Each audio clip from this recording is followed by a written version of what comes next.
Hey everybody, how's it going? Listen, I'm sorry I can't be there with you tonight, but I'm glad I'm with you here tonight because we're going to talk about your faith, okay? What is it?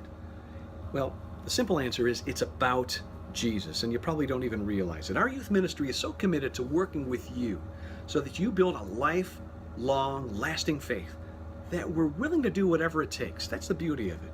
We also know it's natural for us to be in competition with everything else in your life, including the social life and your school lives, all of it that you lead. Now, it's made a lot of youth ministers, and I'm going to confess, I'm one of them. It's made some of us attempt to find cool ways to relate to you so that we can introduce you to ideas that maybe you can relate to. So we do things like we talk about cell phones, and we talk about social media, and texting, and plenty of other teen things that you're thinking about right now. It's what we try to do, try to connect, right? And that's okay, but there are two things that we can do to build a faith in you that you can rely on well beyond your time in youth ministry. We're going to talk about the most important one tonight. Now, first, we're going to get you thinking a little bit about faith, and we're going to do it with some help of people who are a lot like you.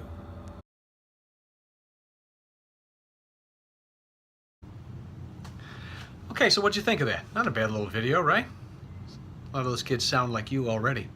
Now, we spend time each Sunday here, each mission, each social event that Margaret and the team puts together. Every minute is based in building our understanding of, our love for, and our faith in Jesus. Because Jesus is at the heart of your faith, of my faith, of all of our faith. All of them, too. How he lived, how he loved, how he judged, remember the temple, how he taught, how he died and rose again, and how he made this world what it can be for us, okay? You know a lot about that. So are you ready for this? This is going to sound so familiar. Faith is Jesus. That's right. Faith is Jesus. It's really that simple, folks. For everything that we come together for, what we pray for, what we learn scripture for, it all comes back to him. It's just that simple. We work to understand what he does, and when we do that, and affirm that it's not just someone that lived, but the way we want to live, we begin to set the foundation, that cinder block basement for our house of faith, our house of Jesus, really. All right, we're going to start a contest here, all right? Here's what we're going to do. We're going to call it the finished basement. That's where I am right now, downstairs in mine. Raise your hand if you've ever been in a place like this. Maybe you have one downstairs in your house where you hang out, or your mom hangs out, or maybe dad. Remember the man cave or the teen cave?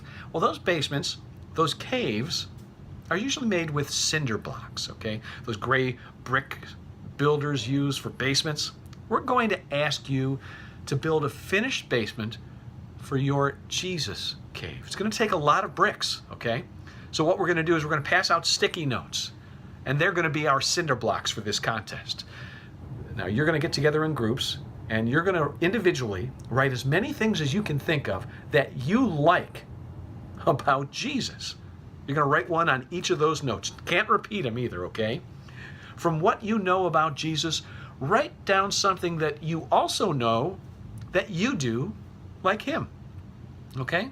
And then, if you have time, write down something that you know is part of Jesus that you want to do as you get older, okay? Write as many of these things down as can for the whole team. After 10 minutes, we're going to call you together. We're going to have you basically build a whole wall, one wall of our Jesus cave with all of your notes. They're going to be checked by adult leaders, and whoever has the most notes without redundancy, that group is going to win the prizes, all right? Get busy with your Jesus cave.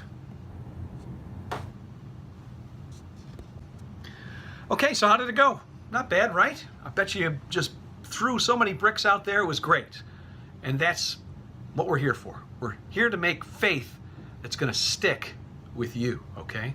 Now, the bricks of your Jesus cave that you just made were made with sticky notes, and that was done for a reason if you can't figure that out. They are reminders And they are sticky because faith sticks to you. It stays with you when you're not even thinking about it. And that's the best part of it. Why would you want this, though? Now, as you probably are figuring out all on your own when you are not at our youth ministry, life is really about figuring out what you want to do and who you want to be. Trouble is, it is so easy to get lost in all of it.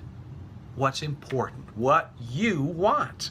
Each day you're choosing actually what you believe in, if you believe that or not, and what you have faith in. Now, the beautiful thing about your faith is having that faith in Jesus and believing in him and working each day to live like him. Well, you make things so much easier for yourself, and you don't even realize it. This faith thing is like this most powerful of superpowers, the kind a hero needs to do battle with evil in our world, right?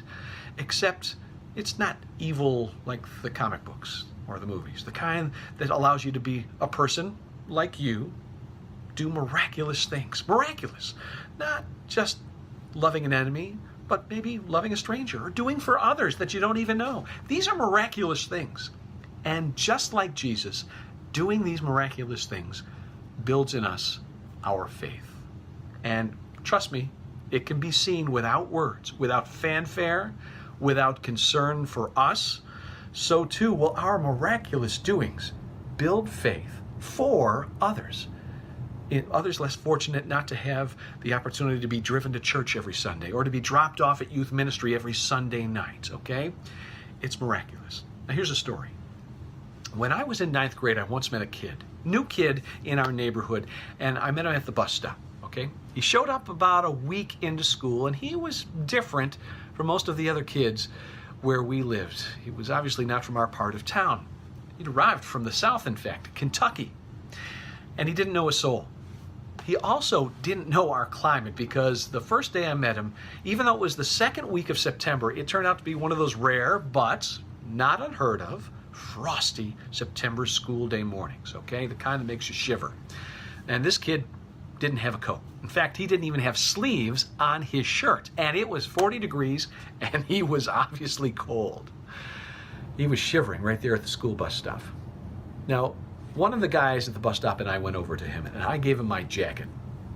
And my buddy handed him a ski cap that he had in his pocket. And that new kid took them, and I will never forget what he said. It really changed my life. Now, later, I'd get to know him, and he'd explain how no one did nice things where he came from. In fact, if you were lucky, you didn't get punched or worse just for hanging around. Anyway, when we made that offer to him, that kid said to us, and I'll never forget it, he said, "What are you, Jesus?" Now, neither my buddy or I said yes or no. And when I come to think about it, I don't think we understand what he was saying. We just always done stuff like this. I mean, don't you? For your families, for your brothers and sisters, for our neighbors. Why would he ask us if we thought we were Jesus? I mean, we didn't think so. I mean, Jesus is God's son, right? Except, that's exactly what we were being. Now, am I saying that made me and my buddy great? Well, maybe. Not great in the I'm better than you kind of way. But it is great in...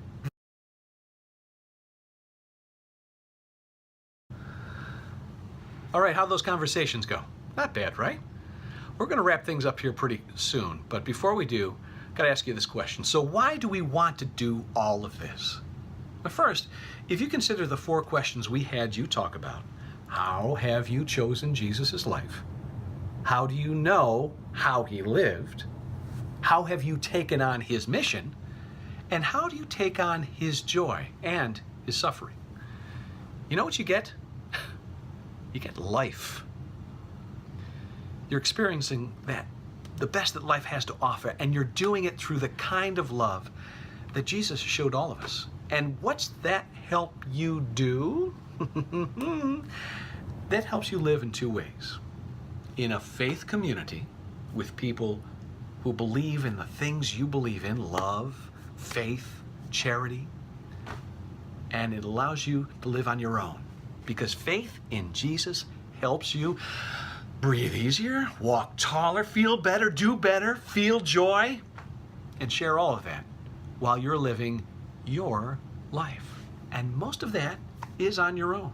I mean, speak to anyone older than you, and you're going to learn that most of life, whether you're on the job or you're in a car or anywhere, is often spent on your own, away from mom and dad. And you know what? That faith in Jesus is going to keep you steady.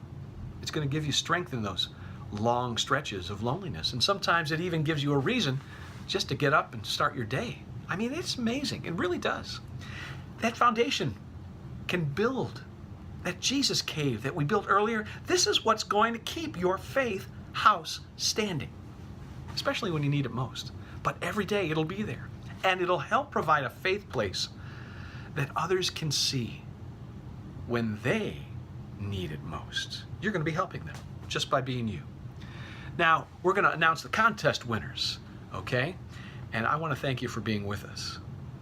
And I want to thank you for listening to me even though I'm not there. I really would love to.